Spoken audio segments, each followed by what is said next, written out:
Hello, my name is Eva Wiebrecht, and together with other talks, we created a series, The Return Home. Today, we want to talk about social distancing, which means that we all have returned to our physical homes. Please enjoy the conversation. Hi, Eva, and thank you for accepting the invitation to make this series of talks together for our listeners and for ourselves and for everyone who's interested and resonates with the topic, with the journey, and with the experience that we are here to create. Well, thanks for the invitation, Alina. It's delightful to be with you. Eva, as we are recording this on Palm Sunday, and people are, most of them, inside their homes, as the authorities recommended us to do. So the topic for today, which we chose together, was actually something that a lot of people are dealing with, and that is social distancing. Yes. And especially in these times where people are used to go out and meet with families and friends and celebrate, what do you think are the main challenges one faces with this situation? Well, we have our general theme, the return home, and quite frankly, we're really talking about returning really to our physical homes and being invited to, as the official term is, social distancing, which to me, by the way, I find not an appropriate name. To me, it feels it's a physical, local distancing, because we're returning to our physical homes and staying either way in our apartments or in our houses. But then, and that touches the challenge that we have to create when we physically withdraw from other people. Then I think the creative challenge that we have is, how do we socially stay connected? So in my book, I already rephrased the social distancing to a physical or local distancing, in order to really connect to the question, how do we socially can stay connected when we're not as free to get out and go to the neighbors, go to our friends, visit each other at their houses, or go for walks, or do our usual social things. So it could either way be, I feel a loss of my freedom.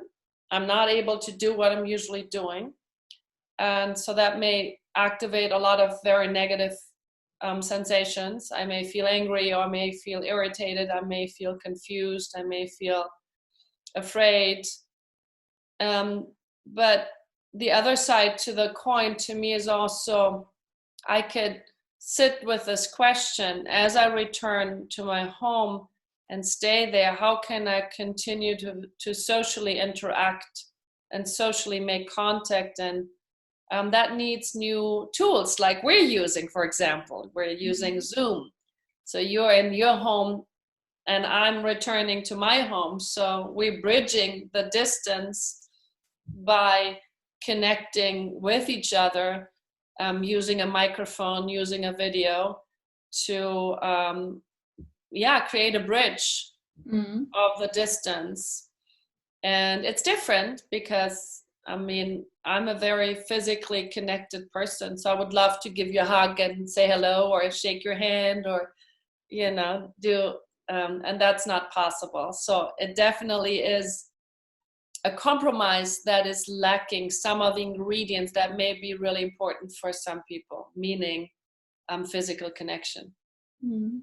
Actually, what we are doing here as this series of talks on returning home is through the online through the internet. So it's not Yeah. physical contact. It's just a connection that is not visible. You cannot see it or put a finger on it. Yeah. And physically connect with the other people that are listening and with each other, but whose intention is to connect with each other and with those who are resonating with the idea of home, whatever that means for everyone and each of us. Yeah. And this is what we are going to do throughout this series of talks, coming to the understanding of what home means for each of us. Whether it's physical home, whether it's the home of our soul, the physical body, the spiritual home, emotional well-being, and so on. Yeah. I guess, as you share that to me, this is a possibility. I think this is really also a given time, a given space, a given possibility to look deeply into and to contemplate on what it means to return to our home, and then maybe take home more as a metaphor. And you were already so elegantly describing, so the metaphorical home can be my physical location where I am right now.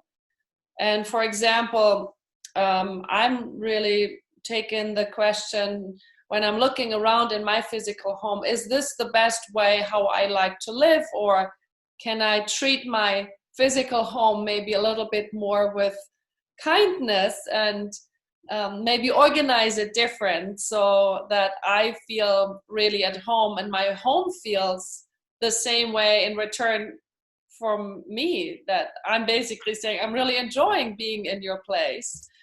And so that can be one. And I've been, for example, like, going through some papers and going through some clothing and just kind of really separating out how I want to create my home so it reflects best a space where I feel at home.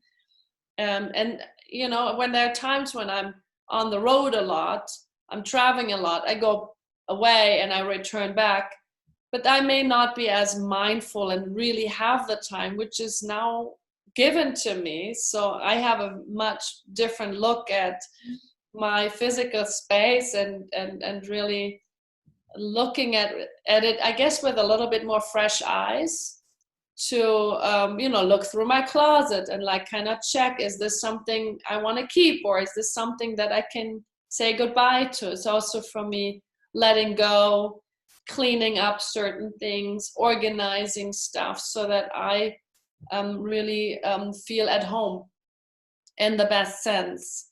So that's one level for me. And then there's the emotional side and the relationship side and the spiritual side. And so it's a lot of chapters that we can talk about returning to our homes. Yes. Both physical, emotional, and also spiritual, and in relationships. So there are a lot of different aspects related to this sense of being at home and returning. Yeah. What does it mean to really be at home? And I guess that's also self-relationship. And that's also my mental relationship. Like, what is my relationship to my thoughts that come and go? And maybe create a really safe home in that regard as well. So yeah, for me, it's a big metaphor that is actually that I can see as a bigger picture for many aspects underneath. But it begins with my physical home. I think that's where I begin to kind of like, oh, am I feeling comfortable here? Am I honoring my home as a space that really feels like home? So I'm actually having a conversation with my space if I treat it in the way it likes to be treated, and I'm realizing I need to clean my windows because there's beautiful sunshine. So now that it's there, I'm noticing it needs a good cleaning. And that's another metaphor, maybe cleaning my perception, cleaning my eyes from my physical home to the outside. So I find that interesting. Yeah, I know a lot of people that used to say that they are coming home like in a hotel just to sleep or to pack and unpack. Yes, yeah. And for them now, this is a completely different experience to make this hotel more of a permanent residence. Yes. Yeah, Aline, I can relate. Most of my work is traveling through beautiful countries that I love to explore. I'm delivering workshops there. I do my satir trainings. So most of the times my institute is me moving to other locations, and then I return home. And I do return home quite a bit. And these days, returning home actually means I'm kind of like settling in my home in a much more permanent way than I'm used to. And I actually thought it would be a challenge for me because it's a very unknown territory. And it is on one level. It really is. It really brings up a lot of feelings of not being able to do the things that I'm usually free to do. So it does bring definitely up some difficult feelings for me. But it also allows me, as I sit comfortable with those feelings, to connect with them and hold them in a friendly way. I'm befriending my difficult feelings that are bubbling up sometimes. And as I befriend those uncomfortable feelings, I'm actually noticing the more I'm returning to my home, that I'm really creating it my home more. It's not a hotel anymore. It is my space. And I'm treating my whole space, I think, with a different relationship. I'm developing my skills of cooking, which is different. I have been cooking as much as I have lately, and I'm discovering it to be really a delightful experience. So it's completely with you on that one. So yeah. So it's a new territory to discover. And I'm realizing my old belief, I'm not a good cook, I can actually update that belief because it's not true. What I'm cooking is actually really, really good. It's really creative. So I'm already updating old beliefs that I was holding, which are I'm not a good cook. Now I can say, well, under certain circumstances, I can grow into a really interesting cook, and I'm really enjoying it. So, there's it's fluid. It's changing, and I'm also noticing how life becomes more simple. It's very less complicated. mm. My fridge is full, and I'm using more mindful my refrigerator and everything that's in it. I think I'm a lot more mindful about the things I find and how to creatively make something out of that, which I may have treated different in the past. I'm spending a lot less money, obviously. And so there's a lot of also simplifying things. Yeah, as I know you are a very sociable person, and as you said, you travel a lot and meet with a lot of people every day on workshops and seminars and in the trainings that you do. How are you now coping with this issue of social distancing? You said you kind of think of it as physical distancing. Yeah. not that social distancing. But what are some of the ways you use now to connect with the people that you used to connect in a more physical way? Right.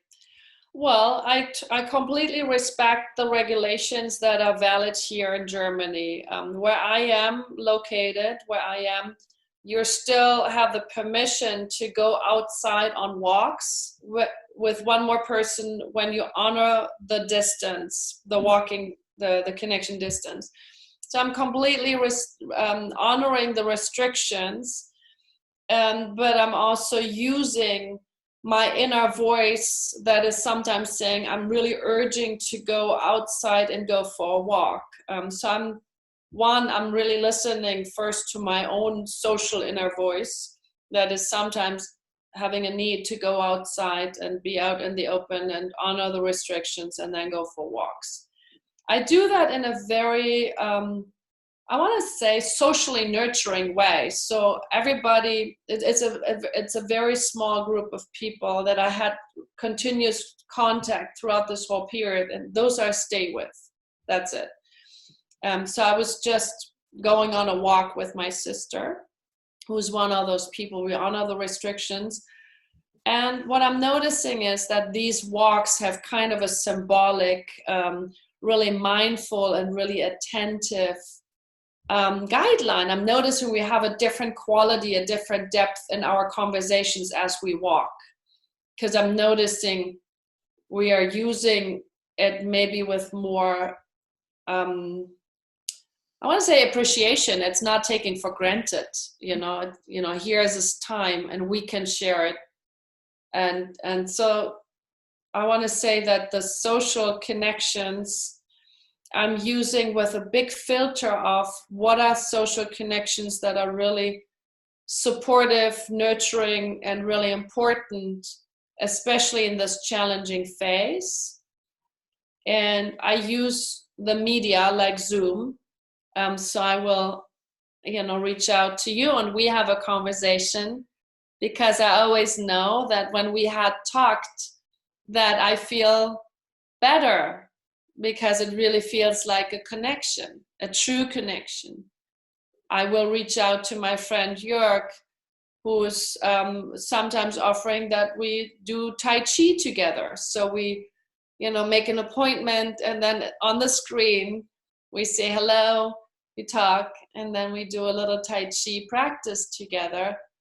And because I know that we spend physical time together, I can almost imagine myself being in the same space with him, because I have that reference experience. So I'm trying to draw from the reference experience of those physical social times to bring that experience connected to now seeing each other on the screen, and kind of like being in the space that we create together for a moment. And it really helps my physical mind, my physical body, to feel a little bit more rejuvenated and happy and socially nurtured by those particular pics.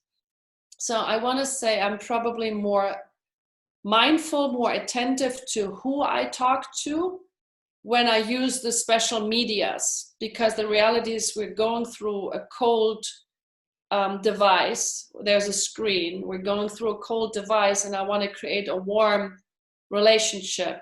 Mm-hmm. And that's a challenge. So it needs, I think, a good way to where you focus your attention, how you talk, what do you talk about, what do you do in the given time. Mm-hmm. And that is very, I make that with a lot of attention. Intention. I make it intentional too.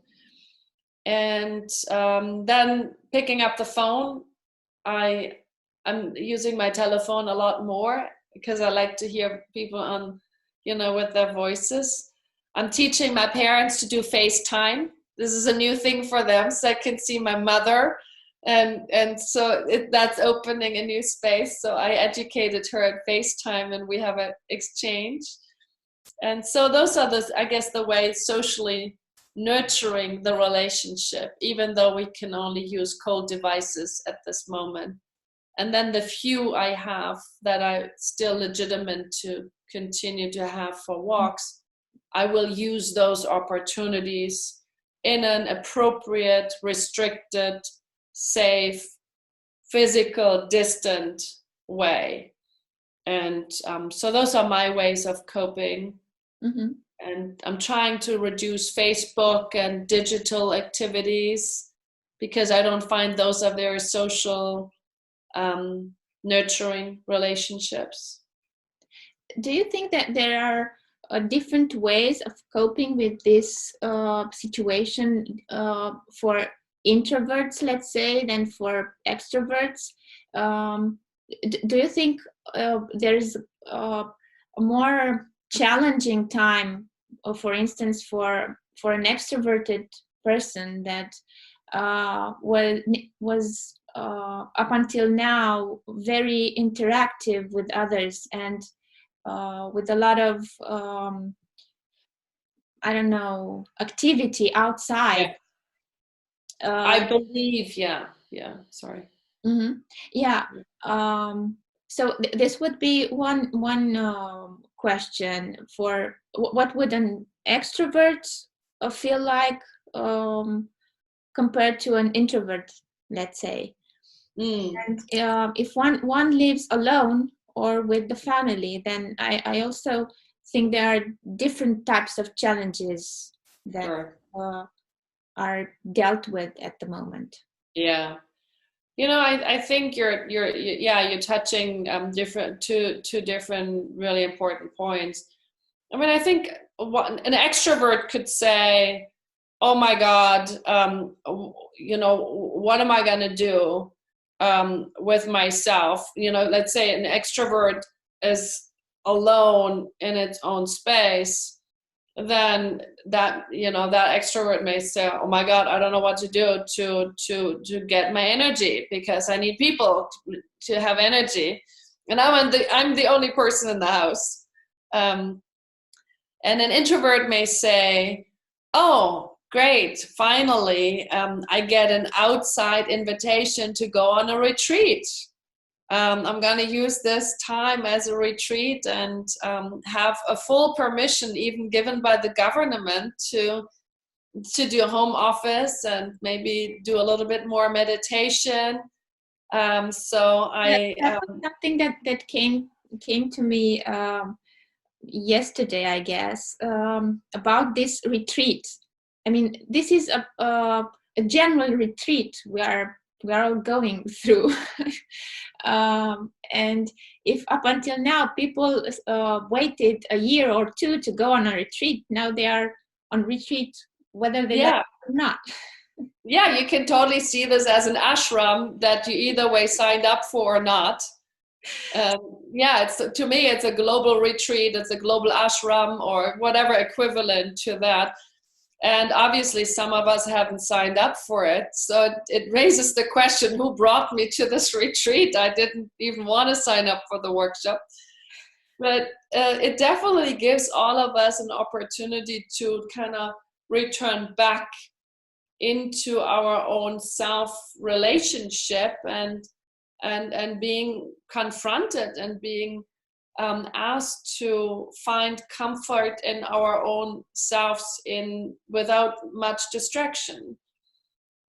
Even though, I guess that's why I mentioned the digital possibilities. Now there's so much digital distraction possibilities that you could easily, sign up for online workshops. You could easily, do all these online yoga things.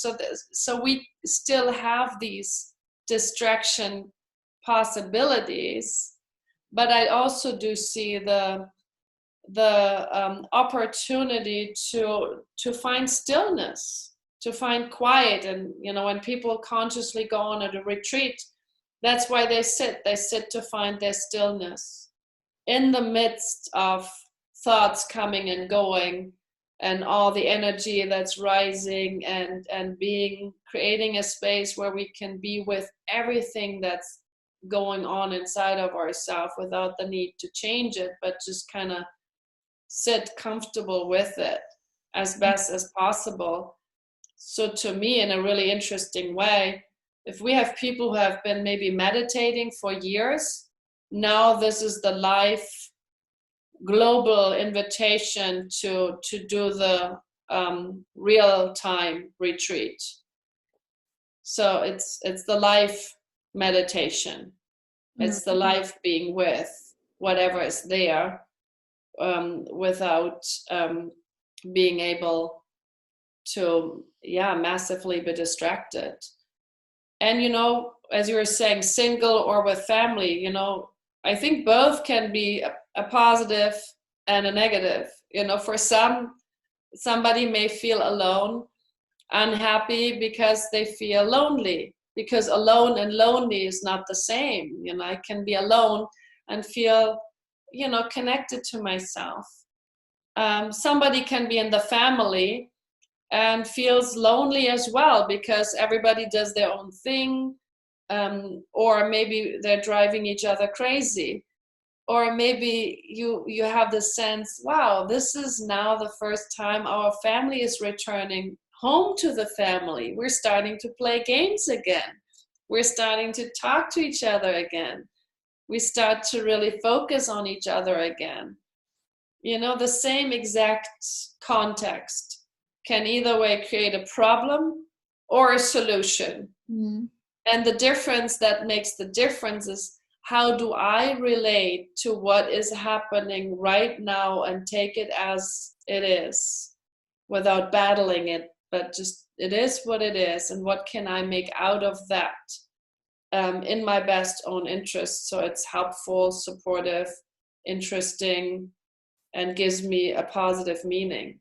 And so no matter what the situation is, we can make anything out of anything in my book. Yeah, right.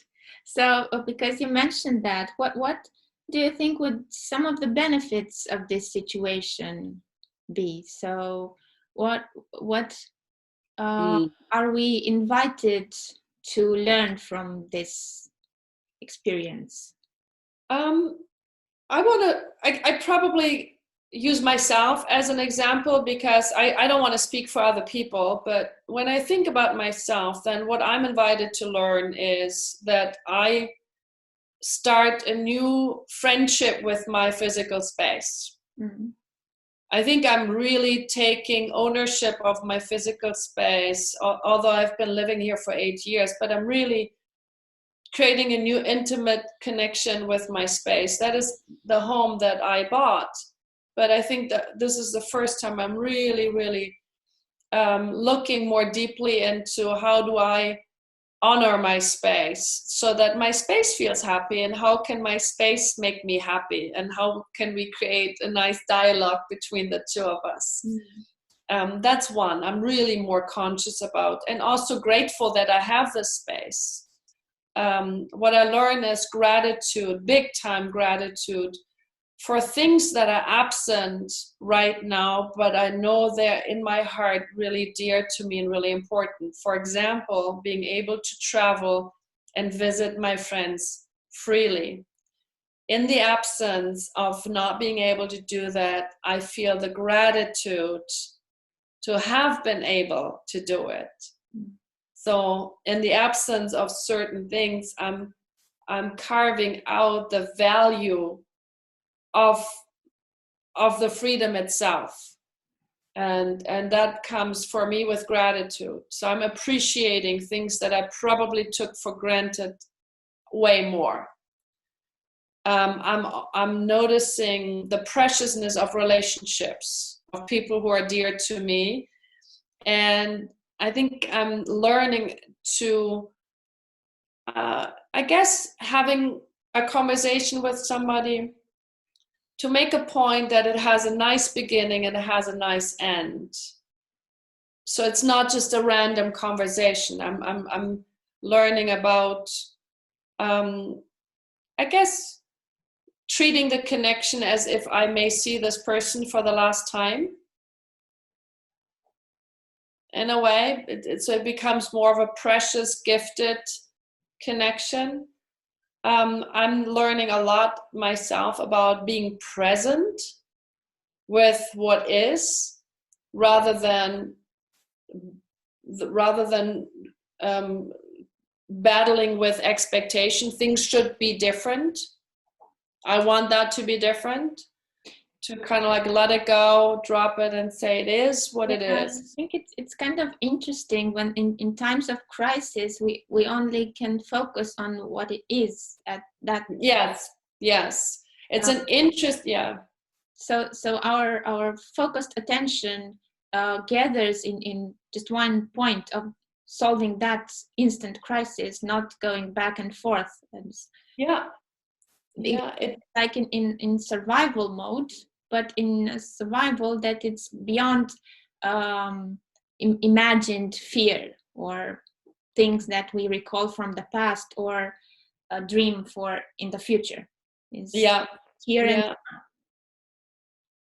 yeah, you're right. I find that too. The more the pressure is there and there's crisis, the more I am present with exactly what is right now, because planning, may be invalid pretty soon. So I'm doing less of planning, even though I'm looking towards a bigger future, and also sensing how.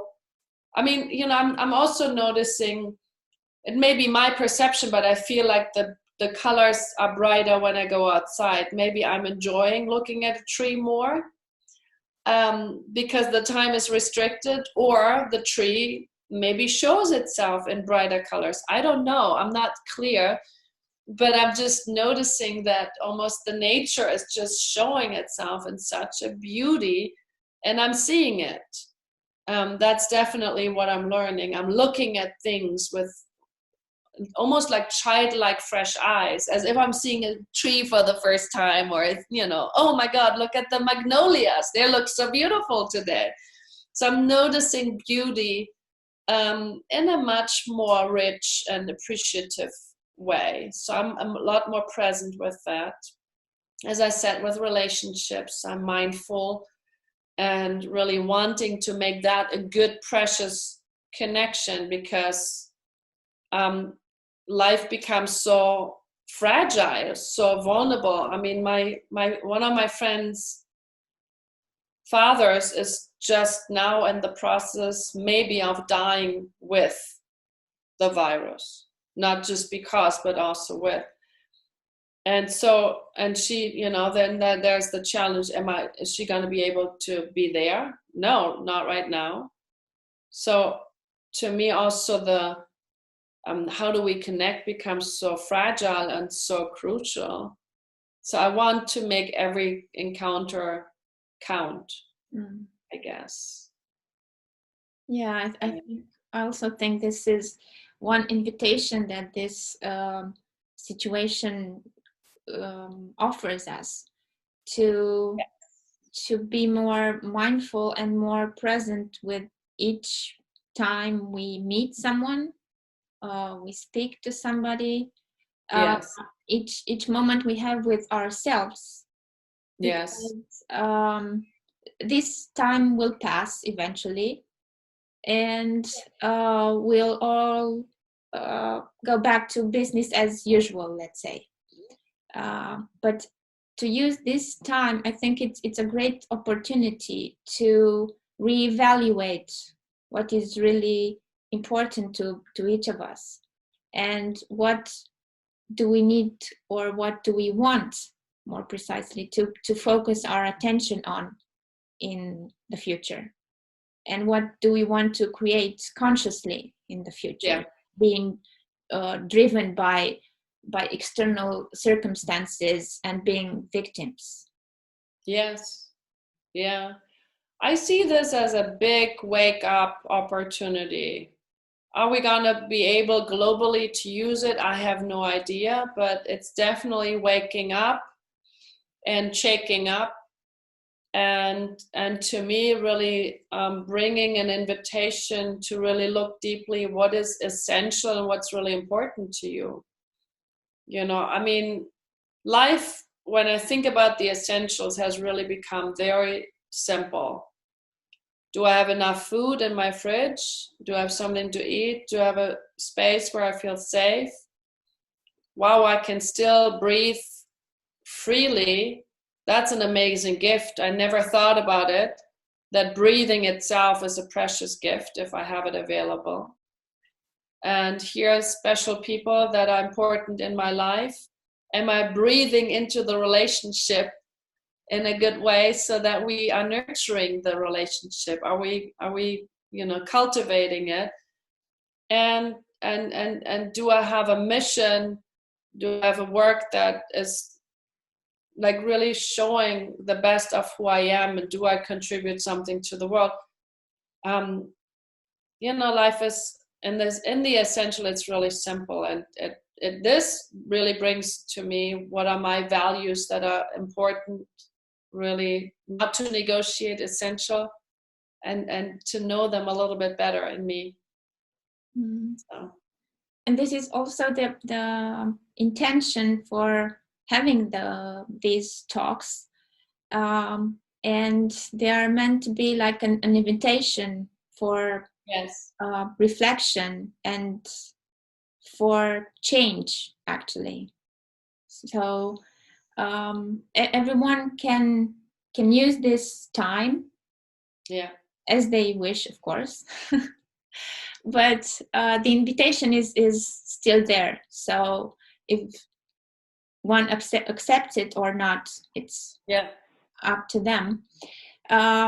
But we will be here also for other series and for other episodes of these talks, sharing from our own experiences and inviting other people to get to know themselves better and to feel free to return home and feel safe and well within their space, within their body, within their relationships. Yes. And I hope this was a good experience for you, as it is the first time we are recording this talk. And I'm really, really looking forward to our next time together. Me too. This is really nice to exchange our thoughts and ideas. And I guess as a reflection, I invite everybody to kind of look and listen and maybe even write out the values that are coming to them right now in this time that are really most important. And maybe in the face of absence of some of the values, just really knowing what it is that makes them so important. I did make that list for myself, and it brought a lot of awareness and awakening to me of what is really important to me, and I'm grateful for having done that little exercise. Yeah, that's a really great exercise to do, especially now, but anytime. Yes. Not in restriction times. That's right. Yeah. Okay, thank you very much, Eva. Oh, thank you. So great to see you. To meet you next time. Yeah, me too. Thank you for the conversation. Thank you for your beautiful being, and thank you for this really stimulating conversation. I really enjoyed it. It's really great. Thank you too. Next time. Bye. Bye.